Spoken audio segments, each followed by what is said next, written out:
আসসালামু আলাইকুম প্রিয় বন্ধুরা, একটা ছাদে ইলেকট্রিক পাইপ দিলাম।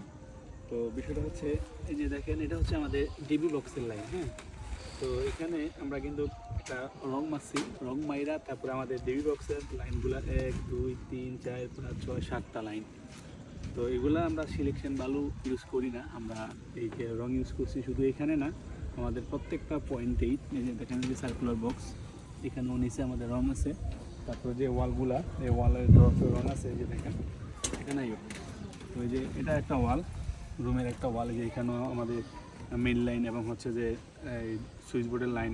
হ্যাঁ, তো এখানেও আমরা রং ইউজ করছি। তো আমাদের প্রত্যেকটা কাজ এবং প্রত্যেকটা সাইডে কিন্তু আমরা এখন রং দিয়ে কাজ করি, কারণ রংটা সিটে থাকলে এটা আসলে এখান থেকে লড়ে না, কিন্তু সিলেকশন বালু দিলে যখন ভাইব্রেটার মারে, ভাইব্রেটার সাথে সিলেকশন বালুটা ছিটিয়ে যায়, পরবর্তীতে পয়েন্ট আসলে পাওয়া যায় না। তো এই জন্য আমরা রং দিয়েই কাজ করি।